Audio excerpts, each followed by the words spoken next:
L'Intersigne par Villiers de l'Isle-Adam, In conte cruel, 1883. Trois petits coups secs impératifs furent frappés à ma porte. Hein, me dis-je, en sursaut. Alors je m'aperçus que mon premier somme avait déjà commencé. J'ignorais où j'étais, je me croyais à Paris. À propos, me dis-je tout à coup, mais on a frappé. Quelle visite peut bien. À ce point de ma phrase, une notion confuse et obscure que je n'étais plus à Paris, mais dans un presbytère de Bretagne, chez l'abbé Maucombe, me vint à l'esprit. En un clin d'œil, je fus au milieu de la pièce. Ma première impression, en même temps que celle du froid aux pieds, fut celle d'une vive lumière. La pleine lune brillait, en face de la fenêtre, au-dessus de l'église, et à travers les rideaux blancs découpait son angle de flamme déserte et pâle sur le parquet. Il était bien minuit. Mes idées étaient morbides. Qu'était-ce donc? L'ombre était extraordinaire. Comme je m'approchais de la porte, une tache de braise partie du trou de la serrure vint errer sur ma main et sur ma manche. Il y avait quelqu'un derrière la porte. On avait réellement frappé. Cependant, à 2 pas du loquet, je m'arrêtai court. Une chose me paraissait surprenante. La nature de la tache qui courait sur ma main. C'était une lueur glacée, sanglante, n'éclairant pas. D'autre part, comment se faisait-il que je ne voyais aucune ligne de lumière sous la porte, dans le corridor? Mais en vérité, ce qui sortait ainsi du trou de la serrure me causait l'impression du regard phosphorique d'un hibou. En ce moment, l'heure sonna, dehors, à l'église, dans le vent nocturne.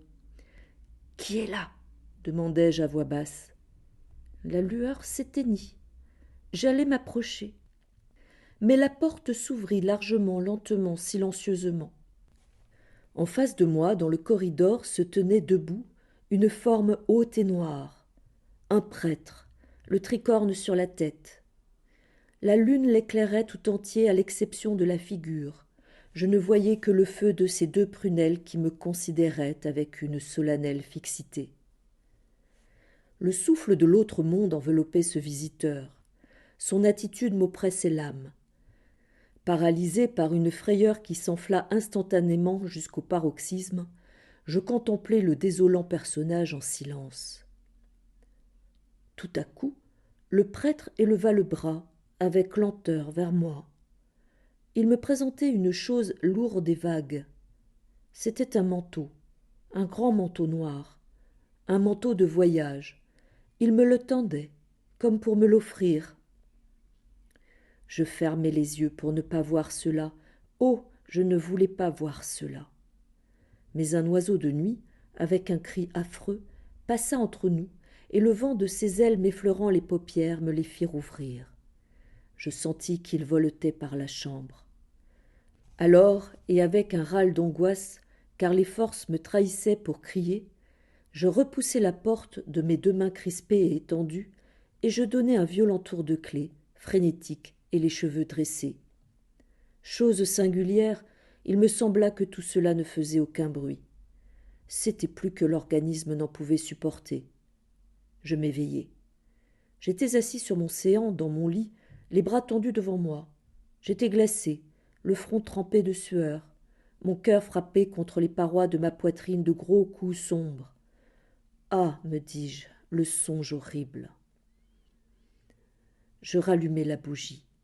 Instantanément, je me sentis mieux. Je descendis du lit. En passant devant la fenêtre, je remarquai une chose. La lune était exactement pareille à celle de mon songe, bien que je ne l'eusse pas vue avant de me mettre au lit.